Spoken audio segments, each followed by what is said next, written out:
Public speaking has changed. Learn the 3 skills you need now to get selected, stand out, and make money as a speaker. This is the audio from a recent live training we did on Crowdcast. Enjoy. More and more women are making an impact by starting businesses, running for office, and speaking up for what matters. With my background as a TV political analyst, entrepreneur, and speaker, I interview and coach purpose-driven women to shape their brands, grow their companies, and become recognized as influencers in their field. This is Speaking Your Brand, your place to learn how to persuasively communicate your message to your audience. Hi, everyone. Welcome to our Speaking Your Brand live training on public speaking has changed to 3 skills you need now to get selected, stand out as a speaker, and make money while doing so. Thank you so much for joining us today. I'm Carol Cox, founder and CEO of Speaking Your Brand. And with me is Diane Diaz, our lead speaking coach.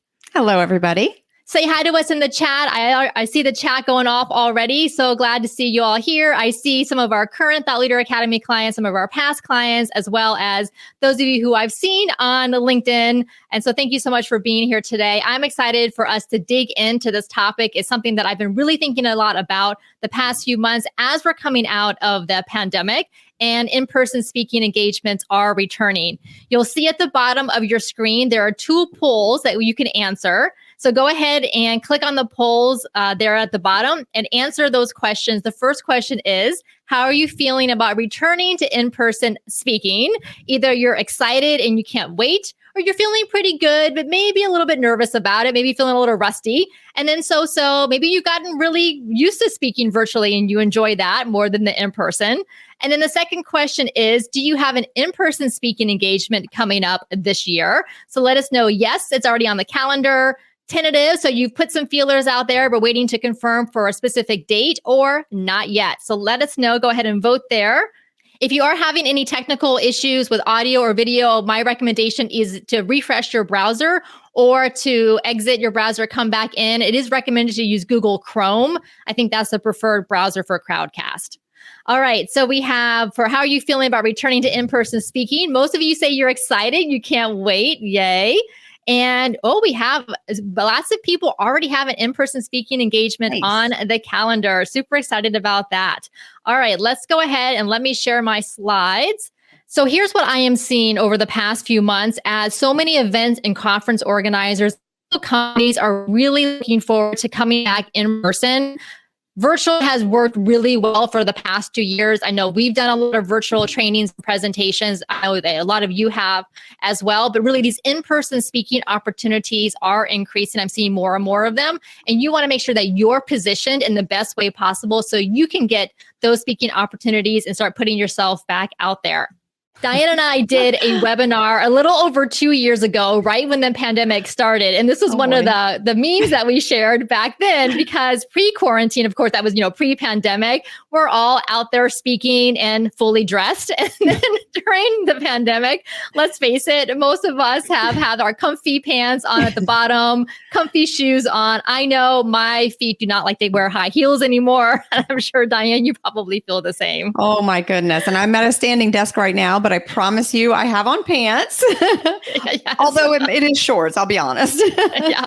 But now we're doing the opposite again, where we've gotten so comfortable with our virtual presentations. Now we need to put on clothes fully from head to toe, including shoes, and go back out there. So now we're kind of coming full circle back again. I also would love to know, tell us in the chat, do you consider yourself an introvert or an extrovert in most situations? A lot of us kind of, maybe have one aspect or another depending on where we're at. But if we think of going to events and conferences, do you consider yourself an introvert or an extrovert? Introvert right here. Like Amy Schumer, it's I'm good right here behind my computer. Or you're like the minions, you're ready to party it up. All right, lots of introverts. Yeah. All right, lots of any extroverts in the house. Oh, the extroverts are already out partying in person. They're not here on our training. Oh, we have one extrovert. Kathleen, thank you. Yeah. Okay. Heike says she's a mix. Nice. And, a lot of people think that speakers have to be extroverts or that most speakers are extroverts. We've done some informal polling in our groups, and I think it's about half and half. And so if you are an introvert, you could absolutely be a public speaker. You can be a fantastic public speaker. Both introverts and extroverts have qualities that they bring to public speaking. And as an introvert, I know that I'm an observer and a listener of people. And so kind of like tuning into your audience can be a quality that you can bring as an introvert. Then, of course, as an extrovert, you can bring the party, you can bring the fun. And I know I was so happy to get my my little name badge here for the event that I was at last week.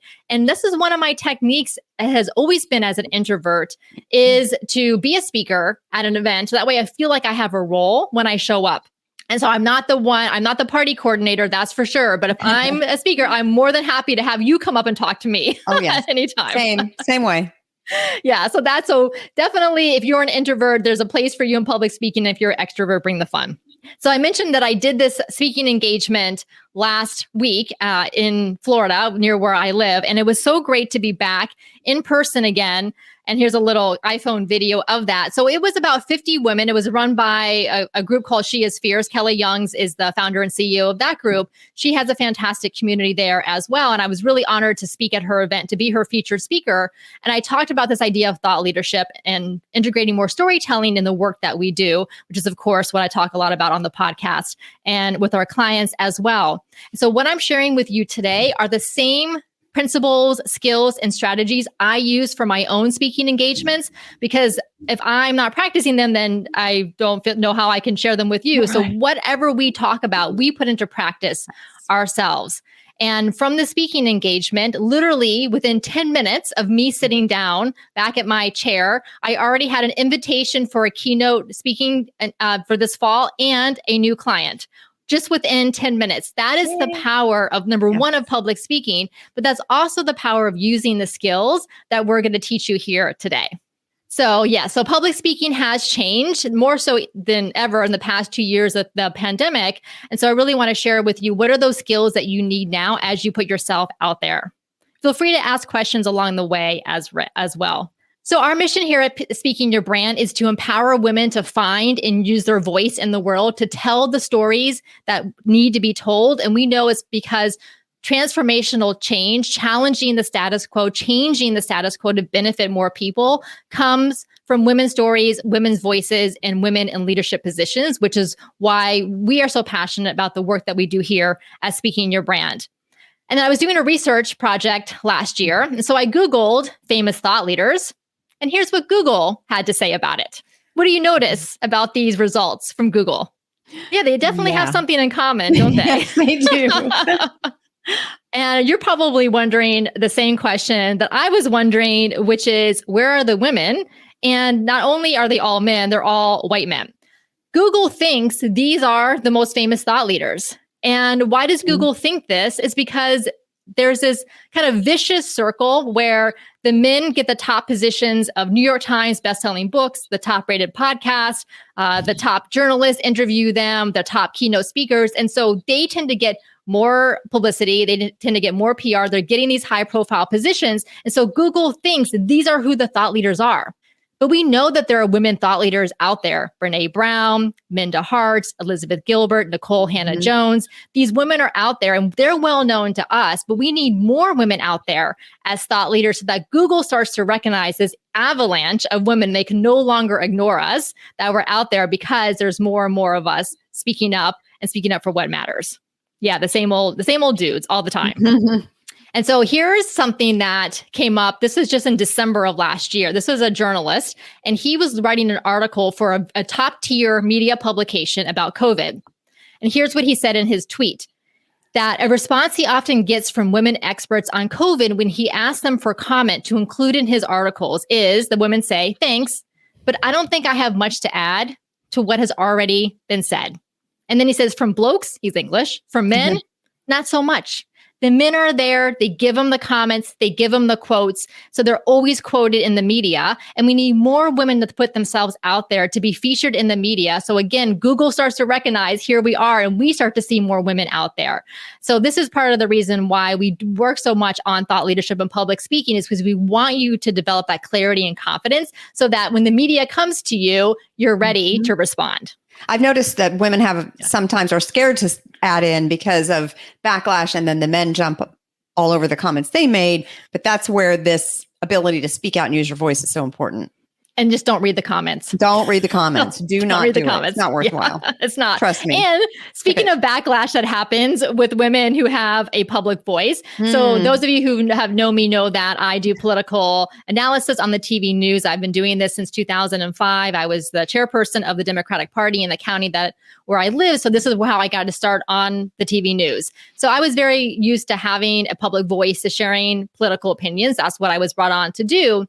And yet there would always be the sexist comments on, the Twitter posts or the Facebook live feeds or whatever it happened to be. And I could pretty much ignore those. But what really was challenging was when the people who were closest to me decided that I had too much of a public presence and too much of a public voice as a woman, and decided they no longer wanted to support me. And I didn't realize until years later, even years after starting Speaking Your Brand, that is the reason why I started this company, is to really provide that support and that community so that more women have that support system and have the confidence to go out there as a woman with a public voice and a public presence. Because in our DNA, this is what we feel like happens to women who break the rules, who challenge the status quo, who put themselves out there, whether it's opinions or just talking about the matters of the day. There were witches burned at the stake. We're Hester Prynne with the scarlet letter A. We're the suffragists who were fighting for the right for women to vote, yet we're getting harassed and beaten and punished and jailed and literally yanked off stages so that they could not be public speakers. And this is what's in our subconscious when we try to put ourselves out there and we feel that little bit of hesitation or that vulnerability or that, I don't know if I should say this. And this is what we have to break through, because we know that by doing so, we are also modeling it not only for the women who are younger than us, but for our peers as well. So as I mentioned, we do this work because we know transformational change comes through women's voices and stories, and that includes your voice and your story. We have our podcast that is over 5 years old now. We do coaching and training, and we run events, and we're going to tell you more about our Thought Leader Academy later on. So what we'll be covering today is this old versus new model of public speaking, some of the myths you may have internalized that keep you from impact and from generating more income, especially from speaking. And then those 3 skills that you need now as a speaker, and we'll give you real life examples along the way to inspire you to put yourself out there. As I mentioned, we do have our signature program is the Thought Leader Academy, and I'll be talking more about that towards the end. Our next start date is coming up in just a couple of weeks on May 10th. So applications are currently open, and all of the details are on our speakingyourbrand.com/academy page. So you can be checking that out as we go along today. So I would love to hear from you all in the chat now. When you think about creating an in-person presentation, so let's focus on in-person for right now. What is your biggest challenge? Imagine you have a speaking date, let's say a month from today, you're going to go speak somewhere in person. When you think about creating that presentation, what's the biggest challenge that comes to mind? All right, Kathy's saying that she sometimes gets talked over by men. Yeah, and she talks right back over them. Good. Yep. And then Emily says, do that. Emily says, thank you for creating the space. Absolutely. This is what we're here for. All right. So what's your biggest challenge from creating an in-person presentation? It seems like with a lot of our clients and the other women that we speak to, oftentimes it's where to even start with that, right? Yeah, like sitting down with a blank document or a blank slide deck. Exactly. Yeah. Loren says it's more finding opportunities for the in-person presentations. Great. Yes. Kathy says every time a dude quotes a dude on her post, she quotes a woman instead. Yes. Okay. Joy says her biggest challenge is accepting that she's not a slides woman. Totally fine. I love slides, but you don't have to use them. All right, let's see. Oh, Monica said she's concerned that her event may be canceled because of COVID. Certainly still a factor. And so that's why I always like to think about how could you quickly take in-person presentation and do it virtually instead and have that conversation with the event organizers ahead of time to have that backup, the virtual option. Being able to be flexible between in-person and virtual is super helpful. And so that's some of the things that you learn in the Thought Leader Academy as well. Sue Foreman says getting the content concise. Oh, we're going to talk about that today. Dee says she hasn't done one yet. Mary Beth says she wants to share too much content. Oh, yes. I hear you, sister. We all do. Mel says imposter syndrome, fumbling over her words. I'm so out of practice. Oh, yeah. We totally feel you on that. doing podcast interviews is a great way to kind of warm yourself up, especially before doing some more formal speaking engagements. Oh, Heike made a good point. Still doing non-paid speaking events and not being allowed to add salesy info at the end. Yeah, we have a strategy for that. So it isn't salesy info at the end. There's a way to do it. Yes. And Catherine says, keeping the slides and content engaging and not boring. Yeah, we definitely don't want that. No. All right. Well, thank you for sharing. Keep your comments coming there. So here's this old model versus the new model of public speaking. And this has been shifting even before the pandemic. But like I said, it has become even more obvious now as we're coming out of the pandemic. This old model of public speaking, I would say, was very one way. You kind of had the dude on the stage and he's just basically kind of giving all of his information to the audience. It's just one way. The audience could be there, couldn't be there, it kind of could care less. It was very impersonal. So maybe there would be some stories, but kind of the stories were always crafted for a particular outcome. It's kind of like those, they're maybe a true story, but they're also manufacturers like saccharin, like cotton candy stories, where it's not really real. Like there's real parts of it that are being left out. The old model is also about giving your audience all the answers and then just providing them with lots of information. Like, look at this strategy and this tip. I'm going to give you this. And I'm going to tell you this. But after 2 years, especially now of virtual presentations, we are informationed out. Oh, yes. we have information at our fingertips, podcasts, social media posts. We can search on Google. We can watch YouTube training videos. Instead, what you want to think about for public speaking is this two-way communication with your audience. Really, it's almost like having a conversation with your audience, being real and being imperfect in your storytelling. We're going to talk about that today. Asking more questions of your audience instead of providing them all of the answers, and giving them a sense of transformation of what's possible for them rather than just a content dump and lots of information. I mentioned that I did that speaking engagement last week. And in addition to getting the speaking invitation and the client, what several women told me afterwards was that I gave them hope. It wasn't that I gave them one tip that now they wrote down, they're going to go implement the next week, which sure, they can do that. But it was giving them hope. That's that transformation piece. And that's really what I want you to think about as you create your talks for your audiences.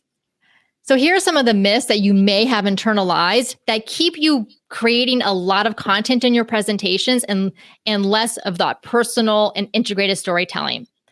The first myth is that you believe that you need to teach and train to provide value, that your audience expects you to provide a lot of training content. And if you don't provide a lot of training content, then somehow they're not getting their money's worth or their time's worth. Now, if you feel like this applies to you, if you have had this thought, let us know here in the chat. I know Diane and we have done this. I mean, we've done teaching and training for years now. And so we're very used to this model. And what happens is that then our identities are very much tied to seeing ourselves as the expert with the answers.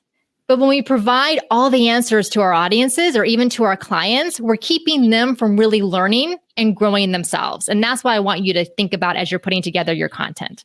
The second myth you may have internalized is that you may believe that your story, your personal journey is either too uncommon or it's uninteresting to the audience, or no one in the audience can relate to it, or you feel like you don't have a story worth sharing. And I know, Diane, when the women come through our Thought Leader Academy, sometimes they share this with us, that they don't feel like they have a really great story to share, or their story is uninteresting or uncommon. And so at that speaking event last week, I shared more of the story about what happened with me when I was chairperson of the Democratic Party.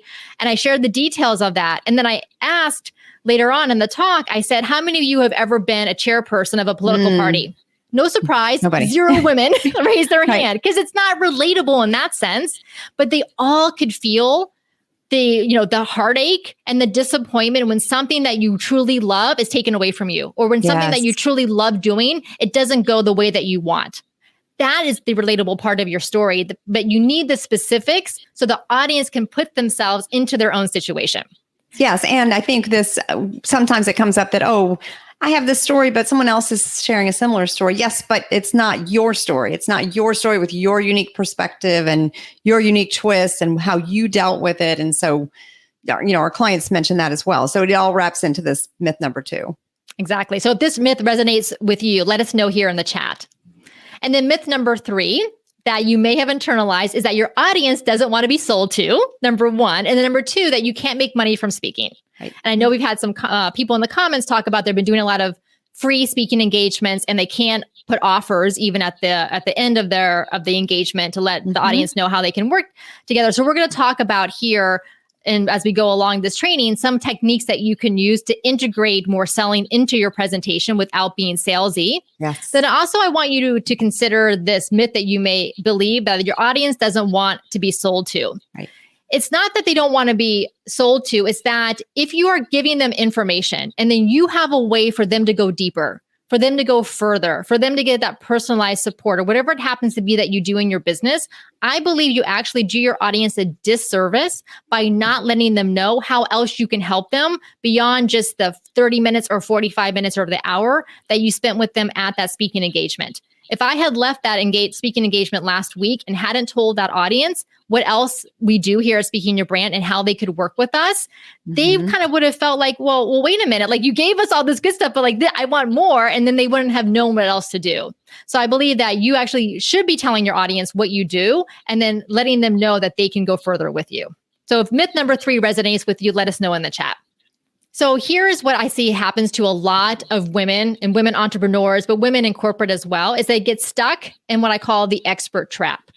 Most of us are high achieving women. We're very highly accomplished. We have degrees, we have credentials, we have lots of experience, we have lots of expertise in the work that we do in our business. And your clients want you to be an expert in the work you do for them. Absolutely. You need to be an expert in that.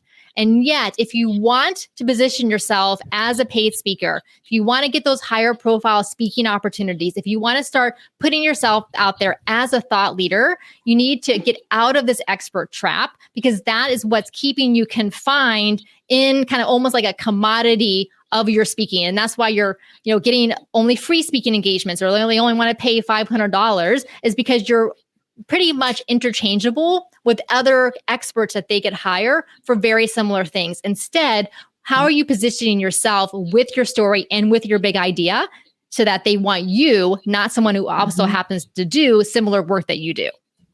So this is the shift that we take our clients through in the Thought Leader Academy, is shifting from expert presenter into thought leader. And this is what's going to help you set apart and get those higher profile and paid speaking engagements. So here are those 3 skills that we're going to talk about today that I'm seeing that you really need as a speaker. Number 1, structure. Number 2, storytelling. And number 3, selling. And of course, there are 3 S's. We love alliteration. Diane and I cannot create a piece of content that does not have either alliteration or an acronym in it. It is literally impossible for our brains. Totally. So we have the 3 S's here: structure, storytelling, and selling. So let's get into more details on that.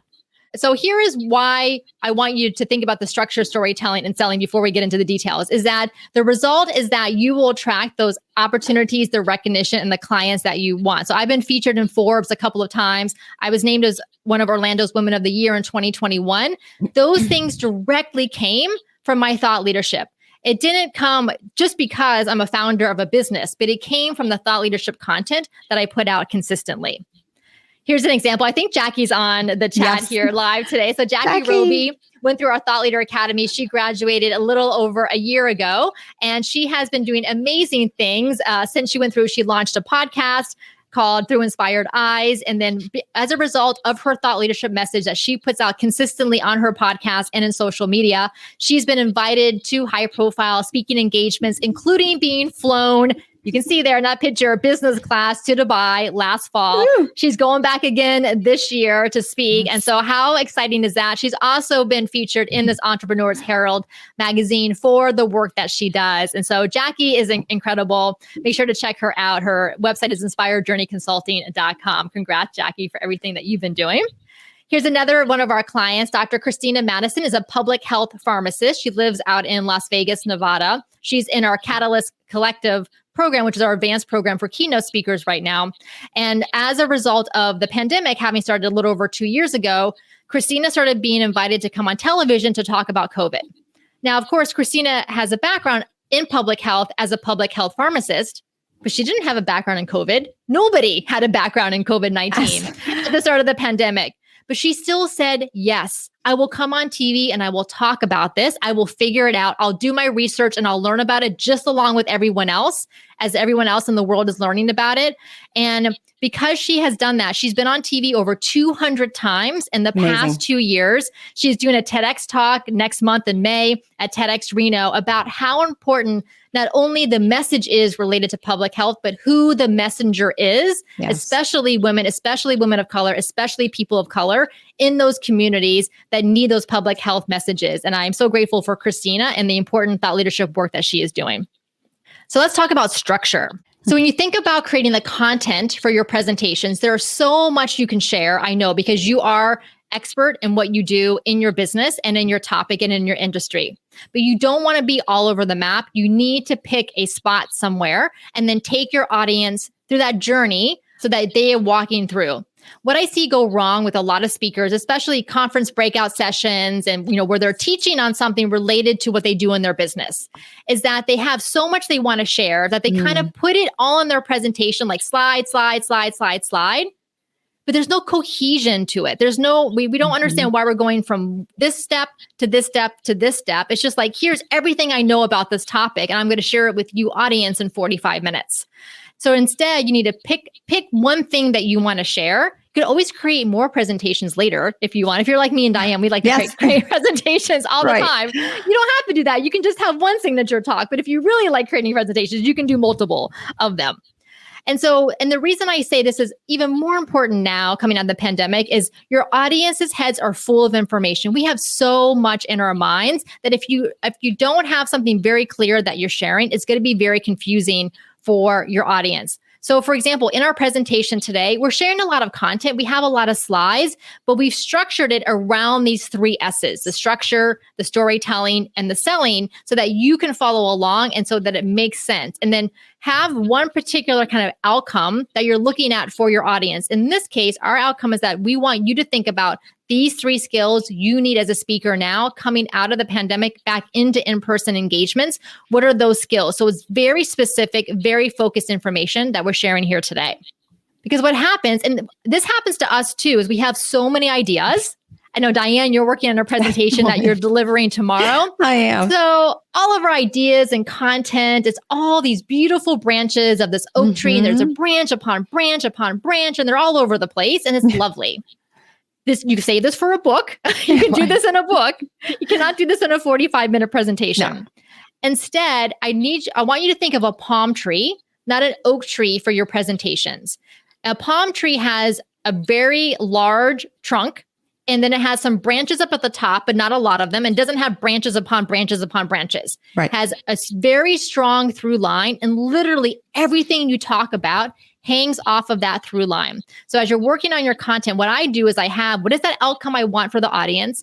What are the 3 key points I want to share? And then everything else has to hang off of that. If it doesn't, then it goes away, and I'll save it for something else, another presentation. Yeah, I find it definitely. Yeah, go ahead, Diane. I was going to say, I find it's easy to start with an oak tree and then whittle it down to a palm tree. Start pruning back those ideas, pruning back till you finally end up with a palm tree that's nice. That's how I was working on my presentation. It started with all this stuff and I was a little overwhelmed, and then I brought it back together. Such a great point. And they're really editing, whether you're editing an article, a book, or a presentation, that is the art. That really is the art of great content, is in the edit. Yes. And so here's an example of a client that I worked with. This is about 5 years ago. And she has a company that works with defense contractors and healthcare providers. And so kind of like, larger companies. And here are the slides that she was using before she came to work with me. What do you notice about these slides? A lot of text, first of all, on the slides. So it's, for sitting in the audience, it would be hard to read all of the text that's on here. And as the speaker, you definitely don't want to be reading these slides to your audience. That's the last thing your audience wants. That's the old model of public speaking, right? Standing there and reading the slides. Yeah, you don't want to do that. But also the other problem with that, just beyond the slide design, is that it was too much content. It wasn't focused. There was no structure, and really just getting lost in the weeds. Like they literally took everything they do in their business and were like, here you go. I'm going to drop it on these slides and try to explain this to you. And that's too much. So instead we worked together, and here is the after version of it. Obviously, much better slide design, use of images, much bigger font, really good use of graphics and infographics, has some case studies in here, has audience questions, taking the audience on a journey, showcases the thought leadership within this company. That is what you want for your presentations. And so this is the framework that we have created that we use for our own presentations and that we teach in our Thought Leader Academy and then that we use when we work with our clients. It's called the Signature Talk Canvas Framework. And so it's laid out in 3 acts. Act 1 is where you're setting up the situation for the audience. What is the goal they have? What's those problems or challenges that are in their way of achieving their goal? And then what is that real problem underneath the surface that you're going to help them with? And then your bio and credibility are integrated into Act 1. Then in Act 2, you give them those 1 to 3 key points based on your thought leadership. So what are the things that you have found help them get past that real problem that they're facing? And you integrate some client stories, case studies into there. And then Act 3 is the next steps for your audience. What can they imagine in this better world for them and within their company or for themselves? What are those next steps they can take either on their own or, of course, that call to action to work with you, and then wrapping up with something inspirational and aspirational for them. So this is the framework that we use. You can take this and use it yourself as you create your presentations. It's super helpful. So here's an example of a client that I worked with, Tania Smith of she'sgotpapers.com. And you can see this is the 3-act board here that we do. So when you work with either me or with Diane in a VIP day, which you can do in the Thought Leader Academy, we actually create your board with you in a half-day Zoom session. You can see Tania is laughing and smiling because it truly is magical. Every single time we do this, at the end of that session, the clients are like, oh my gosh, I cannot believe you took this jumble of mess that was in my brain. You just asked me these questions and now it's all laid out on this board with the stories, the audience engagement, the key points, the supporting points, everything is on there. It's because we've done this, number 1, so many times. And number 2, we know the questions to ask to get what we need on that board so that you can create an impactful presentation. So here's an example from one of our Thought Leader Academy graduates. Chanta Wilkinson is a DEI consultant, and she started her company just over a year ago. And then she came through our Thought Leader Academy, and what she found was really helpful was learning how to integrate her personal stories into her talk. Yes. And the reason she decided to join the Thought Leader Academy in the first place was because she knew that there were a lot of DEI consultants out there, and she didn't know how she was going to differentiate herself. Why would a company hire her to come in and do trainings versus another DEI consultant out there? And so she came through the Thought Leader Academy, and we helped her work on not only the positioning of her business, but then integrating these personal stories into her talk. And as a result, and she's done a number of strategy sessions with Diane, because Shanta is also now in our advanced program Catalyst. But Shanta now is getting repeat revenue from clients who are booking her again to keep coming back to do more workshops and trainings because Shanta is adding this personal element. She's not just maintaining this kind of impersonal distance, which was that old model of public speaking. Yes, I love it because she speaks to a group and then they say, oh, now come in, you've spoken to the executives, now speak to the volunteers, now speak to the staff. Now, so she's getting this opportunity to just deliver her message over and over again and getting paid for it. Yes, and having a huge impact on those organizations that she works with. Yes. Love it. All right. So that was number 1, that was structure. So I want you to ask yourself as you're creating your own presentations does my presentation try to do too much? That goes back to that pruning it down, editing it. What's the through line of your presentation and what's the number 1 takeaway for the audience? Is there a clear beginning, middle, and end of your presentation? And then ask yourself, what am I sharing that's new or different than what other people in my topic or in my industry are also sharing? What's something new or different that I can add to my presentation? That's where that thought leadership comes from.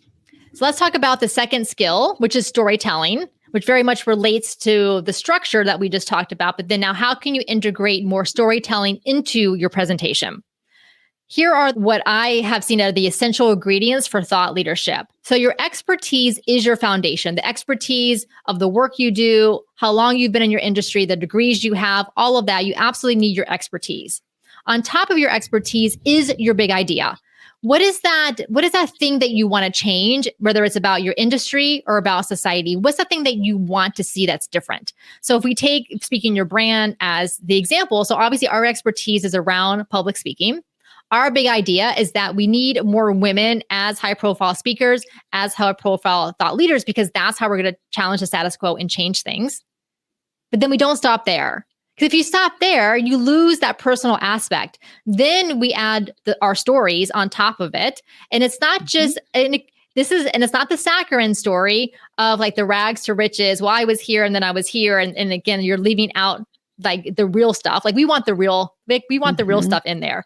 That's real, where honest, you have the real honest stuff. That's where that emotional courage comes from. And that truly is the hardest part of doing it. But that is the most rewarding, not only for your audience, but really the most rewarding for yourself and your own personal growth and development.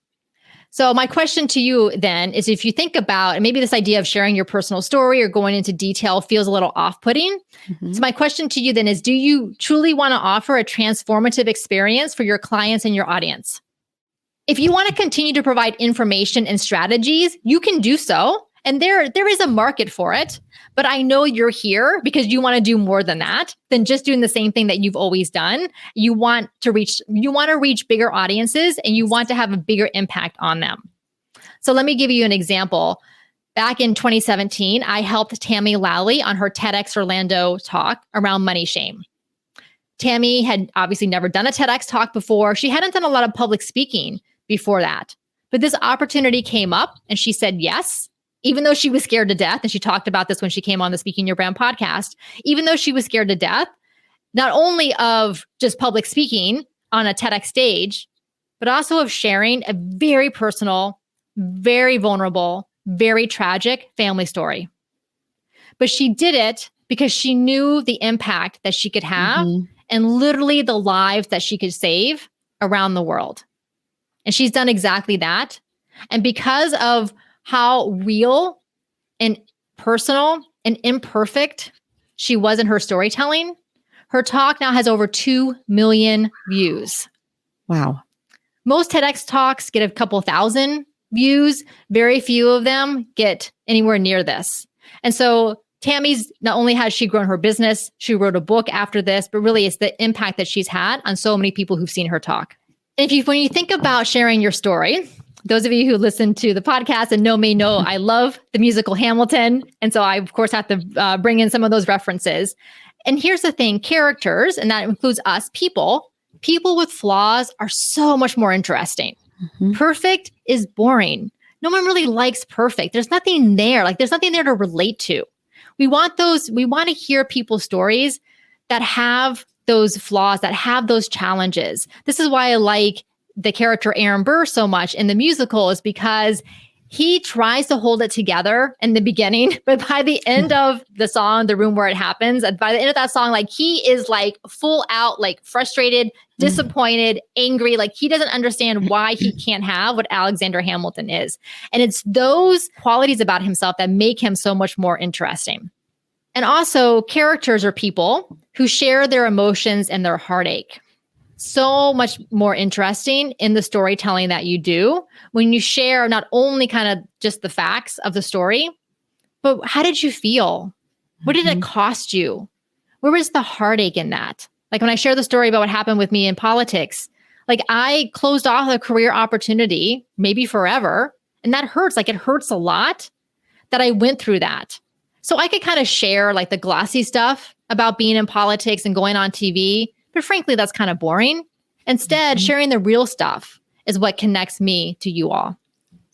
So that's what I do when I do my speaking engagements as well. And I promise you, you may have what we call vulnerability hangovers where you're like, I don't know how that was received. But when people in the audience come up to you and say, thank you, I could relate to your story, even though I've never been in politics or even though I've never had that situation, and you gave me hope, that is what you want to hear. So here are some kinds of stories that you can share when you think about incorporating more of your personal stories into your presentations. Think about your childhood growing up, your family. Were there experiences that shaped who you are, that shaped your beliefs, your behaviors, your interests? Why do you do what you do in your business today? Can you see something that you liked as a child that influences what you do today? You can also think about crisis of confidence stories. So experiences that shook your faith in yourself. This is often referred to as that dark night of the soul and the hero's journey. So something that just kind of really changed put you into a different direction in your life and in your career. The third type of story is a change in belief system. So an experience that caused a paradigm shift in how you see the world. So a mental model of how you saw the world was one way, and then something happened, and then it changed it to something else. Now, these experiences could be literally one day, one moment in time, or it could be something that built up over a period of time. And then the fourth kind of story is what I call compelled to take action. So an experience you had that led you to do something new or different in your life, your career, your business. So you experienced something, you're like, whoa, wait a minute, like this needs to change. I didn't either realize this about myself or realize this about my industry. And now I'm ready to take action to change this. So these are the different kinds of stories for you to start journaling about, get your phone and start voice memoing and kind of talk about some of these things and see what comes up for you. So ask yourself, what's a personal story that you can share? And then ask yourself, how can I go even deeper into the story? So you have kind of like the main parts of the story, but then peel back those layers. How can you go even deeper into it? And then you want to think about, how can you frame that story to align with your overall message? So obviously we want your stories to still connect with your thought leadership idea, with what you do in your business. And there's ways to do that. So that story that I share about my involvement in politics, I have different ways that I can frame that story. I can frame that story around belonging. I can frame that story around losing my voice. I can frame that story around losing my purpose, having resistance to my purpose. So there's different kind of like these universal themes that exist in good storytelling. You can take one story and decide to emphasize different parts of the story depending on the theme or the lesson that you want to share with the audience. Yeah, definitely. Like going deeper into the story is always where digging for gold, that's where the gold is. That's really where you're going to find that, is the deeper you go into your story. And Diane, I know that in our Thought Leader Academy calls, that's what I really love when I see the women, when they're ready to get more vulnerable with each other and they're willing to share some deeper aspects of their story. And like, we appreciate that because vulnerability is contagious. And then other women are willing to do so. But then I literally see like the shift going on in their mind. Yes, I love it. It is a visual and just a shift in sort of the whole feeling of and dynamic of the group. Once one person starts to open up and share, and then it just cascades from there. It's just so beautiful to see.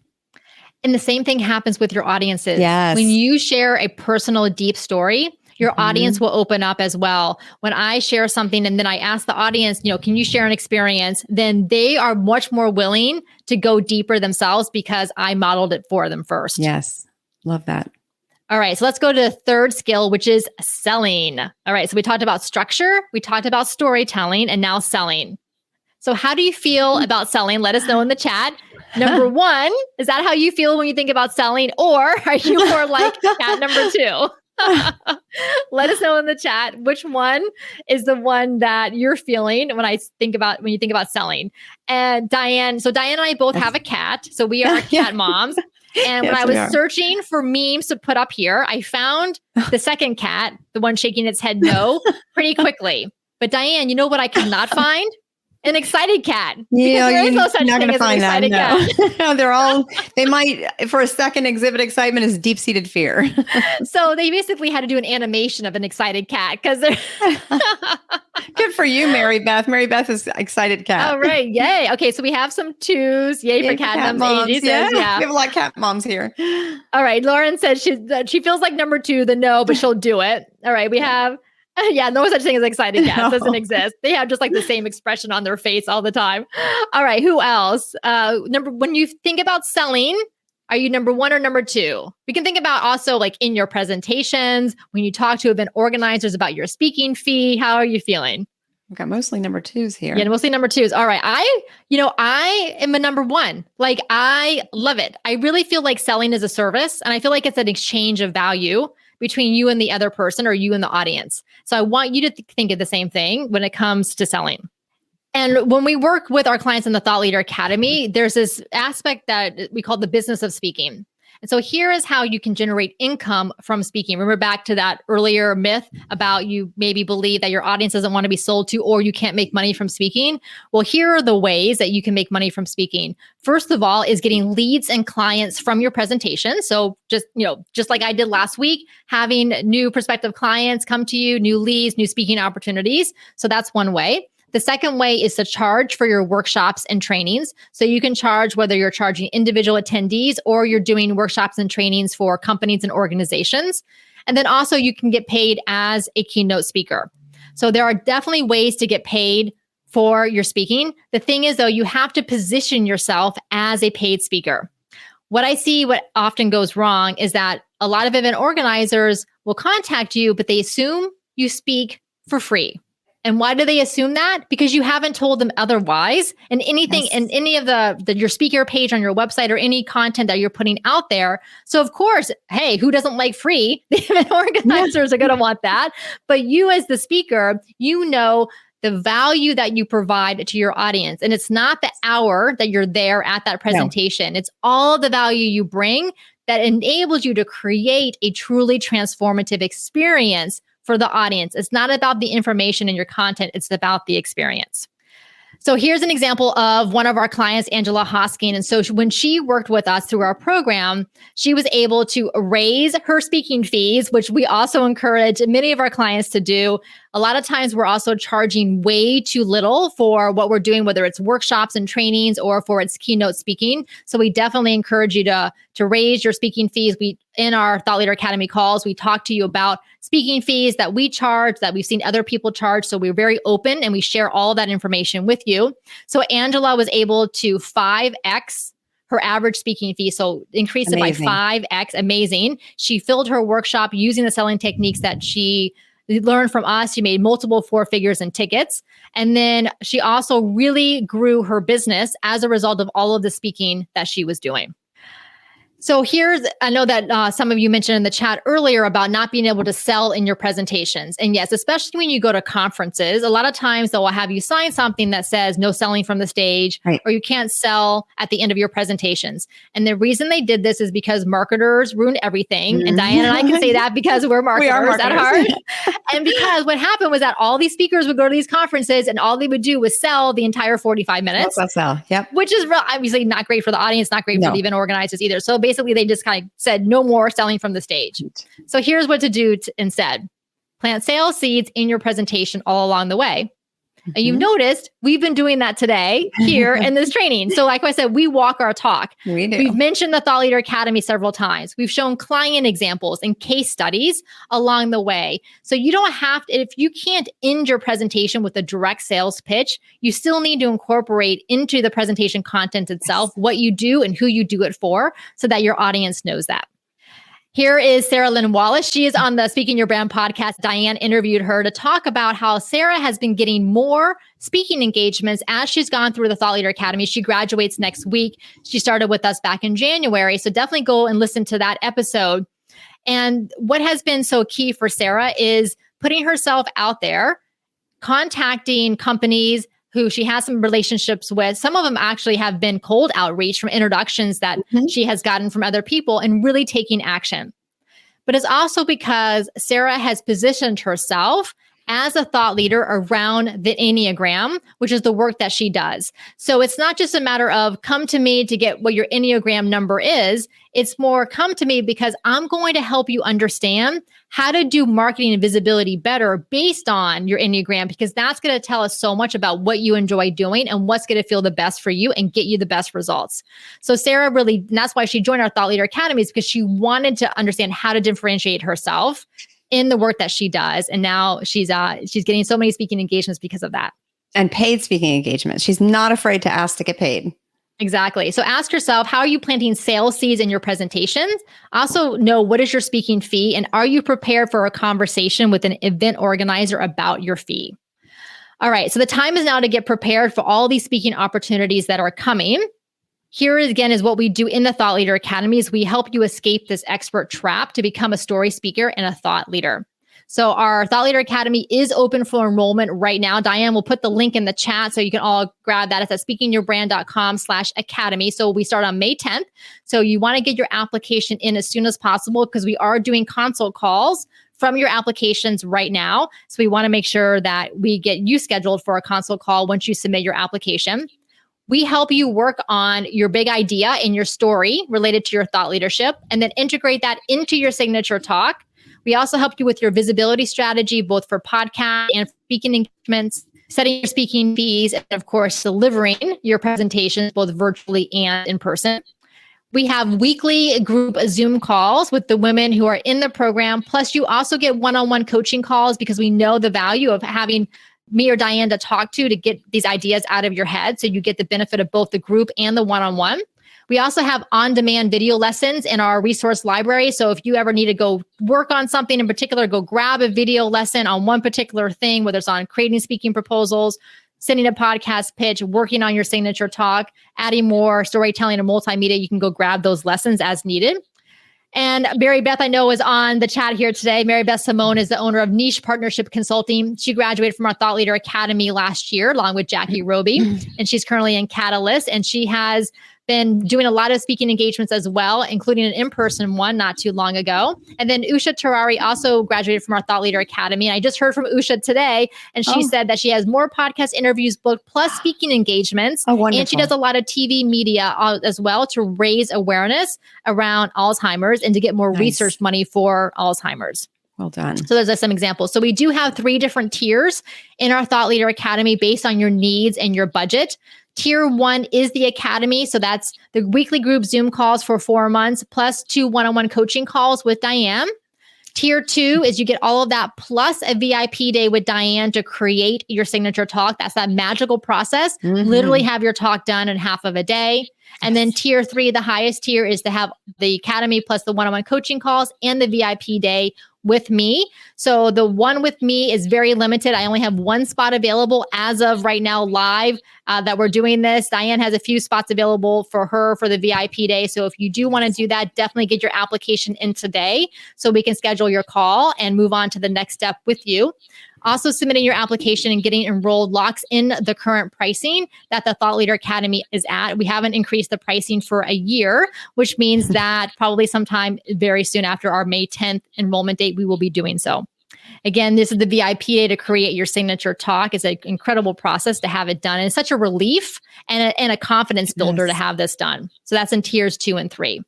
So why enroll now? You may think, well, I'm just going to wait a few months or wait until the fall. Is that you want to get on the roster for those events and conferences that are booking speakers now for this fall and next spring. They don't wait. No. They book months in advance. You need to get on their rosters now. Also, don't leave money on the table. We know you're probably not charging enough for your speaking and your workshops and your trainings, maybe even for the offers in your business. So we want to help you make sure that you're pricing accordingly. And also, differentiating yourself and your business, the clarity of your message and the clarity of your thought leadership idea will set you apart, not only as a speaker, but also what you do in your business. And so the sooner you work on these things, the sooner you're going to get the ROI from having done this. And so these are the different milestones. I'm going to stop on that. So let me go and see what questions we have here. Carol, we do have some questions. I've captured a few of them. So one of them was, does the storytelling have to be your story, or can it be a client or another person's story? You can do both. You can definitely talk about client stories, but you should have your own personal story as well. And then the next one related to storytelling, how much of the personal story is enough to share without going too long? Yeah, that's a good question. So it really depends on that particular engagement.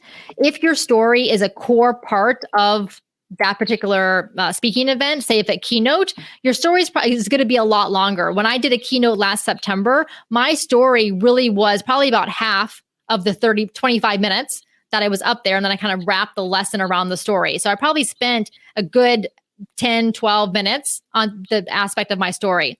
Other events where I'm doing a little bit more of the strategic teaching, then I'll include the story, but it's probably not going to be 12 minutes. It's going to be a shorter version of that. Right. And that first question was from Monica. That second question was from Dee, but she also asked another question in the questions box, which was, can you elaborate on what is meant by framing in the story?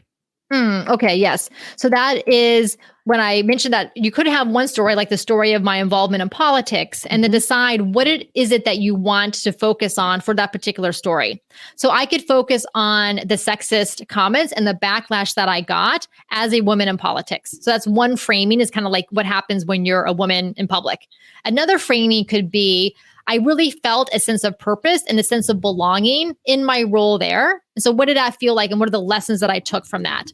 Another framing could be from that particular story is, what happens when you're living your purpose and you get resistance to your purpose? Do you try to push through? Do you pivot? Do you, go quiet for a while and then continue later? So that's this idea of like resistance and purpose. So you can choose how to frame the story based on kind of like what that audience wants to hear and what the takeaway is that you want to share with them. That's all I saw as far as questions go.